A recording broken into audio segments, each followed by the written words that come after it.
With just 10 games to go for Arsenal to play to end the season, the conversation around Arsenal is all about whether they lift the Premier League trophy or not. And with what they've put in, you can't really rule them out from winning the trophy. And obviously, the Arsenal legend known as Paul Mason, working on Sky Sports, has gone ahead and really given us a hint that City won't catch up on Arsenal because he doesn't see Arsenal crumbling any time from now. Welcome to Rokani Media Football. How are you guys and where you're watching us from? Good evening. This is Rokani David. Smash the like button, comment and share. And this is the Rokani Media Football. Don't forget to subscribe, guys. We're talking about Benjamin White and Bukayo Saka in contention to be named the player of the season in the Premier League. And I have my other views about it. Then Ben White's omission out of the England squad has really gone ahead to get one of the ex-England internationals to really go hard at Gary Southgate, and I'll be waiting for your views into that arena all area. So let's start off with Paul Mason coming out and really giving Arsenal a benefit of doubt to go on and really do the needful and really win this game. He's telling us that I see Arsenal winning it from here. That is the Premier League trophy. The way they are dismantling lesser teams is unreal. You would have thought Arsenal were playing against 9 men at Fulham last week. That's how dominant they were. The same against Palace. Arsenal are Rolls Royce. I don't see them getting caught. That is Paul Mason. So he's not seeing Arsenal getting caught by City. That is what he's made, because the team that is really up and running to stop Arsenal from winning the league is City. It's Manchester City. It's none other than Man City, because Arsenal are 8 points clear ahead of City. And you know why? Arsenal has played one more game than City, and City will play that game around the 5th or 6th of April when they return from international break. So as it stands, Paul Mason is predicting that Arsenal are not going to get caught. And me, I believe they're not going to get caught. And let's see the last 10 games of the team that is being managed by Mikel Arteta and what it means for Arsenal, and why in tune with Paul Mason that it's going to be hard for Arsenal to get caught. And never say never in the game of football, but I don't see Arsenal getting caught. I don't see Arsenal getting caught. In their 10 remaining fixtures, Arsenal have Leeds. Arsenal playing Leeds. They're having Man City. They're having Liverpool. They're having Newcastle. They're having Brighton. They're having Nottingham Forest. They're having Wolverhampton Wanderers. You get? They're having Southampton. Which other team haven't I played? They have to host Brighton at Emirates and Chelsea. Those are the last 10 games. To me, when you look at the gap that Arsenal is having between them and City, if at all City win their game in hand, it will be 5 points. To me, I think Arsenal against City will be the finale of this. On the 26th of April, that's when Arsenal is showing us that they are going to get caught or not. If they don't lose that game, losing that game means you can either draw or win. Even if they draw against City, that will be a very, very huge push into their season. Do you know why? They would have played Leeds, Liverpool, Chelsea, and Man City, meaning that they would have been left with 6 games. Out of the 6 games, they will be calling in for how many wins? Are they 4? 4 wins and 1 draw. That's it. So it shows you that all the signals are indicating that Arsenal are really taking this. I don't see them clambering. They won't implode. According to me, they won't. And I don't see that. I don't see the ship of Arsenal capsizing. I don't see it anywhere, because the efforts they are putting in are just so much trophy winning oriented. That's it. We talk about the game of Fulham, however much Paulinho was out, that couldn't put that team from attacking Arsenal. But obviously, as Paul Mason is saying, against Fulham, it was like Arsenal were playing against 9 men. You get? It was an easy job. It was a light job done by Arsenal. In just 45 minutes, Arsenal just found themselves 3 goals clear ahead of Fulham. So, against Crystal Palace, the way they came with the aim of killing off the game, though this guy, Zaha, found himself on target and the ball hit the lower bottom post and it go in the back of the net. But Arsenal came back and made the best response of really putting in 2 towards half time. They came in, scored the 3rd goal, and they never gave Crystal Palace a chance to return to the game. Even when Palace pulled one back, Arsenal went ahead to score the 4th goal, and when they scored the 4th goal, that meant the end of it all for Crystal Palace. So I think he's right. City won't catch up on Arsenal. Why? City are still in 3 tournaments. You get? City are going to be playing against Bayern Munich. Let me look. Man City fixtures. You know, we have to be so much detailed onto such analysis. It's because when you're analyzing these things, you need to really be into the know. Now, do you know that on the 26th, City would have played Bayern Munich, right, on the 19th. Then they play Sheffield away, 22nd.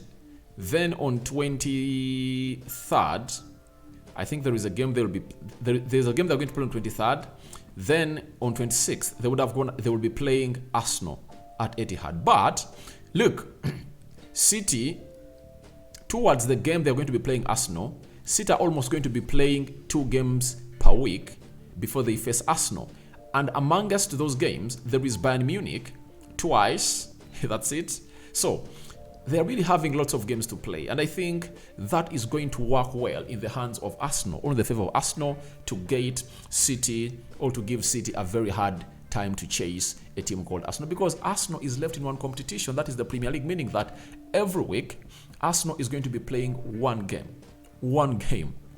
And there is even another weekend on 22nd that City is going to be playing in the semi-finals of the FA Cup, and Arsenal will be playing into the Premier League. And let me see on 22nd, which team is Arsenal going to be playing on 22nd. All right, Arsenal would have played Southampton the previous day. You get? So we might find ourselves that Arsenal might go to play City when it's like some 7 or 8 points clear ahead of City. So I think it's all written. It's all written in the names of Arsenal, meaning the Premier League trophy. Nothing is going to stop Arsenal from winning this trophy unless otherwise these players implode. But if at all they don't, I think they are going to lift the trophy. With the likes of Jesus, Jorginho, Zinchenko, the winning attitude they are adding to the team. Guys, it's really immense and you cannot downplay it. So let's wait and see how that is going to unfold as we go into the Bukayo Saka story. You know, the English media really goes ahead to hype their very own, and I like that because they defy the saying that a prophet cannot be hailed in his own home. But the English media never forgoes its players, and they've started to bring a narrative that Bukayo Saka is supposed to be named the player of the year in the Premier League. And Mike Owen has spearheaded it and said he would 100% be in conversation for player of the year. It looks like Haaland is going to break virtually every record that has ever been set in terms of goal scoring in the Premier League this season. So, to me, you can't tell me that you are going to name Haaland. You are going to name Haaland as a player of the season of 2022-2023 when he has not won the Premier League. To me, if Arsenal wins it, you get, it's either Saka or Martin Odegaard. That's it. The only way Haaland will come in through and will win it is when Man City wins the league. You can't be the best player in the league when you've not lifted the league. Do you know how many times Harry Kane has gone ahead to score very many goals? Close to 25 goals and put in some good assists. But has he ever been named the player of the season in the Premier League? No. Do you know why? He has nothing tangible to showcase us at the end of the season. And the game of football is all about trophies. However much you are brilliant on the field of play, if you don't put trophies on the table, you are nowhere near the discussion or conversation of being the best player in the tournament. So as it stands for me, I believe it's coming to either Odegaard or Bukayo Saka. The only way Haaland comes into this conversation is when Haaland finds himself lifting the Premier League. And secondly, when you look at Harry Kane, him not winning trophies has gone ahead to really affect him a lot. It has really gone ahead to affect him a lot and a number of times, because if he was scoring those goals at City, because City wanted him last season and they never got him, if he was scoring them at Manchester United, Arsenal or elsewhere, and the team lifts the league, then he would have been the conversation of being the best player in the league. But right now, if Man City doesn't win the Premier League, I think it trains to Bukayo Saka and Martin Odegaard on who is going to win it. But I think preferably it should be Martin Odegaard. To me, I believe Martin Odegaard is the best player in the season. You know, people will always come out and video front in assists, but the work that he puts in, is really so much immense. When you look at Odegaard, I've seen people coming out and hailing Bukayo Saka for having gone ahead to score 11 goals and 10 assists. Yeah, that's a very good number, but goal involvements is not considered so much in the game of football. What are considered are goals. That's it. Because when you look at Martin Odegaard this season, he's having, in the Premier League, he's having 10 goals and 6 assists. That is Martin Odegaard for you. So that means Bukayo Saka has just 5 goal involvements than Odegaard. Saka has 11 goals, Odegaard has 11. So it shows you that you can't bring that narrative. You can't bring that narrative that Bukayo Saka has scored more goals, that has in total he has put in more narrative, that in total he has put in more goal involvements than Odegaard. But you have to put into play or bring into play what Odegaard puts onto that team of Arsenal. And it was even in the game of Sporting Lisbon. Even when they brought on Thomas Partey, Bukayo Saka into that team, they looked toothless in the final third. When did Arsenal start to really create clear-cut chances? When Odegaard was brought on the field of play. Meaning that if you're not having Odegaard, Saka won't operate. Do you know why? Even when you're having Jesus operates so much onto the left side of the pitch. And who makes Saka alive? It's Martin Odegaard. And I have a belief that towards the end of the season, Odegaard will outscore Saka. I feel it. You get? You know, for Odegaard, I've not seen him take a penalty for Arsenal in these Premier League games or in these 90 minutes. The only penalty he took was when Arsenal were into the 5 spots all penalty shootout with Sporting Lisbon and took the first penalty. So Saka is taking penalties for Arsenal. You get? I think he scored a penalty against Tottenham Hotspur. He scored a penalty against Liverpool. And we get that penalty. I think he scored like 3 or 4 penalties for Arsenal. That is Bukayo Saka. So Odegaard has no penalty goals. So to me, I believe it's not worth. I think Odegaard should lift this. And it has already been evidenced, all proved at the recently concluded London Football Awards. Saka was named the best young player of the year. Odegaard was named the player of the year. You get? Because Odegaard is unbelievable. And in this era, I want us to appreciate talent that has gone ahead to come up and really do the needful. I don't have an agenda on Bukayo Saka, but I think if we are genuine, Odegaard has done more than Bukayo Saka at Arsenal. Now, Ben White's omission from the English squad has really led to Ben Foster, former at Manchester United, and England national team to come out and really disagree with the decision made by the English national team manager. He has told us that every week he's doing well. That is Ben White. He's getting involved in goals. He's getting involved in assists for fun. I'm bulging, sorry. He's playing really, really well. Arsenal are on fire. And these are the sort of players that when you are naming your English squad, you should be picking these players in form. It's just not right.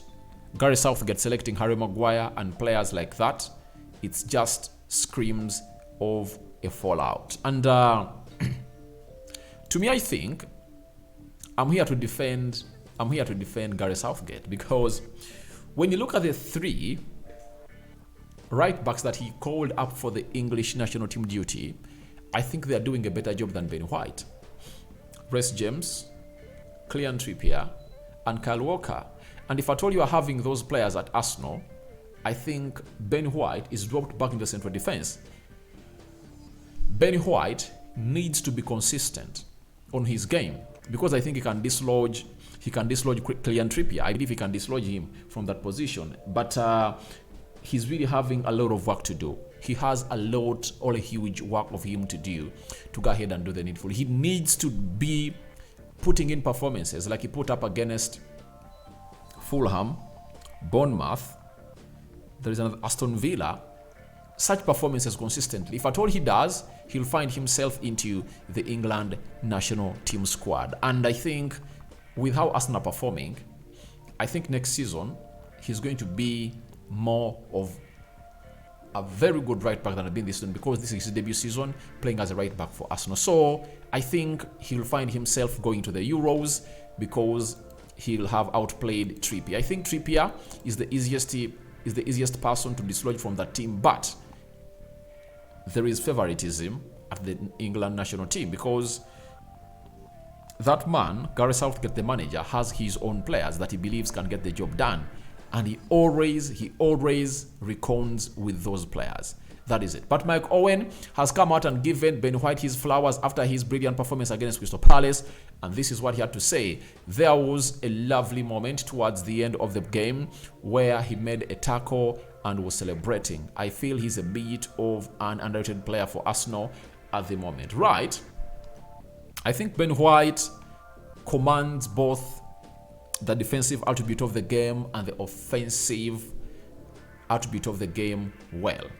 Quite well, and he deserves to be hailed. That is Ben White. So your thoughts on Man City not catching up on Arsenal are welcome in the comment section below. Do you think City will catch up on Arsenal or not? Then Bukayo Saka, Martin Odegaard, Erling Haaland, who deserves to be named the Premier League player of the year of the season 2022-2023. And do you think Ben Foster has valid points or valid opinions on Ben White having been omitted out of the English national squad? I'm out. May the Human God bless you abundantly. We are coming and you are rolling and rocketing to where you guys want us to be. May the Human God bless you abundantly. I'm out.